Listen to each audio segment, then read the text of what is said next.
സാറേ നമ്മൾ ഈ വലിയവരിലും ചെറിയവരിലൊക്കെ ആയിട്ട് നമ്മൾ ഈ വായിലിങ്ങനെ മുറിവായിട്ടുള്ള പുണ്ണ് കാണാറുണ്ടല്ലോ. നമ്മൾ അക്യുപഞ്ചറിൽ ഇത് മാറുക എന്തുകൊണ്ടാണ് അങ്ങനെ വരുന്നത്? ഇപ്പോൾ ചിലർക്ക് വായിൽ മുറിവായിട്ടോ അല്ലെങ്കിൽ ഒന്നും ഇല്ലാതെ തന്നെ ചിലപ്പോൾ ഒരു ചെറിയ മുറിവ് വന്നിട്ട് അത് വായ്പുണ്ണായി മാറിയിട്ട് അത് കുറച്ച് കാലത്തേക്ക് അവർ ബുദ്ധിമുട്ട് അനുഭവിക്കുന്നത് കാണാറുണ്ട്. അത് എന്തുകൊണ്ടാണ് നല്ല ക്വസ്റ്റ്യൻ അല്ലേ?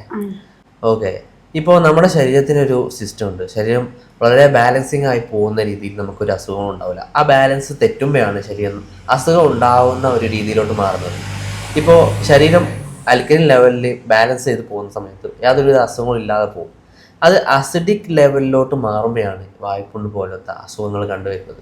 വായ്പുണ്ണ് മാത്രമല്ല, അത് അനുബന്ധമായിട്ടുള്ള മറ്റു അസുഖങ്ങളൊക്കെ, ഇപ്പോൾ ചുണ്ടൽ മുറിവ്, അതുപോലെ തന്നെ വായിൽ പൊളിച്ചു വരല്, ദഹന പ്രശ്നം, ഇതൊക്കെ നമ്മുടെ ബോഡി അസിഡിക് ലെവലിലോട്ട് മാറുന്നത് സംബന്ധിച്ച് വരുന്നതാണ്. അസിഡിക് ലെവലിലോട്ട് മാറാൻ കാരണം എന്താണെന്നുള്ളത് നമ്മളിത് നോക്കേണ്ടത്. ഒന്നാമതായി നമ്മൾ എപ്പോഴും പറയാറുള്ള പോലെ തന്നെ വിശക്കാതെ സ്ഥിരമായിട്ട് ഭക്ഷണം കഴിക്കുന്ന ഒരു വ്യക്തിയെ സംബന്ധിച്ചിടത്തോളം ആ ബോഡി അസിഡിക് ലെവലിലോട്ടായി മാറി വരും. പിന്നെ അസിഡിക് ലെവലിലുള്ള ഫുഡുകൾ, കൂടുതലായിട്ട് സ്പൈസസ് ആയിട്ടുള്ള ഭക്ഷണങ്ങൾ വിശക്കാതെ കഴിച്ചു കഴിഞ്ഞാലൊക്കെ പെട്ടെന്ന് തന്നെ ബോഡി അസിഡിക് ലെവലിലോട്ട് വരും. പിന്നെ അസുഖങ്ങൾ ഉണ്ടാകുന്ന ആ കണ്ടീഷനിൽ നമ്മൾ അധികം ഭക്ഷണം കഴിക്കാതിരിക്കുക എന്നുള്ളതാണ്. ഭക്ഷണം കഴിക്കാതെ ആ ഒരു അസുഖം മാറുന്ന വരെ ഒന്ന് വെയിറ്റ് ചെയ്തിരുന്നാൽ ബോഡി അസിഡിക് ലെവലിലുള്ളത് ആൽക്കലൈൻ ലെവലിലോട്ട് വരും. ഇപ്പോൾ വായ്പുണ്ണ് ഉണ്ടാകുമ്പോൾ വായ്പുണ്ണ് ആ ഒരു വായ അല്ല പ്രശ്നമായിട്ട് വരുന്നത്. വായിൽ പുണ്ണ് ഉണ്ടാവുന്നുണ്ടെങ്കിൽ കൂടി വയറ്റിലെ ചൂട്, ദഹന പ്രശ്നവും മറ്റുമായിട്ടുള്ള വയറ്റിലെ ഇൻറ്റസ്റ്റൈൻസിലും മറ്റുമായിട്ടുള്ള ഹീറ്റ്, ആ ഹീറ്റ് വായിലൊന്ന് പൊള്ളുമ്പോഴാണ് വായ്പുണ്ണ് രൂപപ്പെടുന്നത്. ഈ ഒരാൾക്ക് വായിൽ മുറിവായി, ആ മുറിവായത് ഓൾറെഡി ആ ബോഡി അസിഡിക് ലെവലിലാണ് എന്നുണ്ടെങ്കിൽ ആ അസിഡിറ്റി കാരണം, ആ ഒരു ഹീറ്റ് കാരണം വായിൽ നിന്നുണ്ടാവും ഇങ്ങനെ ഒരു മുറിവുള്ളത്. അത് വായ്പുണ്ണായിട്ട് മാറും.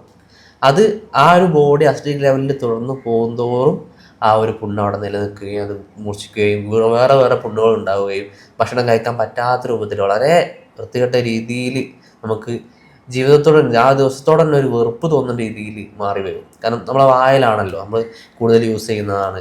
നമ്മൾ സംസാരിക്കാനായാലും ചവക്കാനായാലും കുടിക്കാനായാലും ഒക്കെ എല്ലാത്തിനും ഒരു തടസ്സം നേരിടും. അതെ, പല്ല് തട്ടുമ്പോൾ ഒക്കെ പ്രയാസം ഉണ്ടാവും.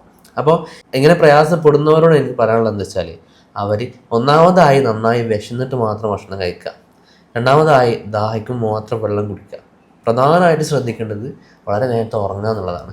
ഈ ഉറക്കത്തിലാണ് ശരീരം കൂടുതലും ബാലൻസ് ചെയ്ത് പോകാൻ സഹായിക്കുന്നത്. ഇപ്പോൾ നേരത്തെ ഉറങ്ങുക, സമയം പറയുമ്പോൾ നമുക്കൊരു 9 മണി 10 മണി ഈ ഒരു സമയത്തിൻ്റെ ഉള്ളിൽ ഉറങ്ങിപ്പോവാണ് ഏറ്റവും നല്ലത്. 10 മണി മുതൽ 3 മണി വരെയാണ് കറക്റ്റ് ഉറങ്ങേണ്ട സമയം. 3 മുതൽ 5 വരെ ഇതിൻ്റെ ഇടയ്ക്കാണ് നമ്മൾ ഉണരേണ്ടത്. ഇത് കഴിഞ്ഞിട്ട് നമ്മൾ ഉറങ്ങാതിരിക്കുക.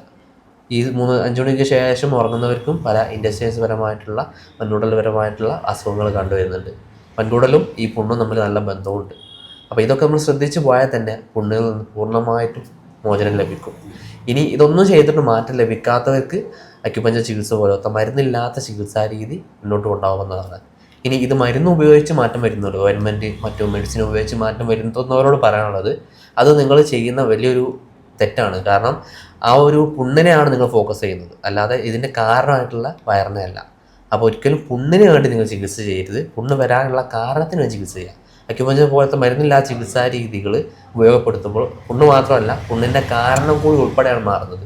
ഇങ്ങനത്തെ ചികിത്സാ രീതി അവലംബിക്കുമ്പോൾ നിങ്ങൾക്ക് പൂർണ്ണമായിട്ട് അതിൽ നിന്നൊരു ശമനം ലഭിക്കും. മറ്റേത് നമുക്ക് കുറച്ച് നേരത്തേക്ക് മാറിയാലും അതുകൊണ്ട് കുറച്ച് നേരം ഉണ്ടാവുകയോ അല്ലെങ്കിൽ അത് സംബന്ധമായിട്ടുള്ള വേറെ ബുദ്ധിമുട്ടുകളായി മാറി വരികയോ ചെയ്യും. അങ്ങനെ ചെയ്യാതിരിക്കുക. കൃത്യമായ ലൈഫ് സ്റ്റൈൽ നിങ്ങൾ ഫോളോ ചെയ്യുക. അതുപോലെ തന്നെ മെഡിസിനൊക്കെ ഒഴിവാക്കിയിട്ട് നല്ല ചികിത്സാ രീതി ഫോളോ ചെയ്യുക. Okay, thank you.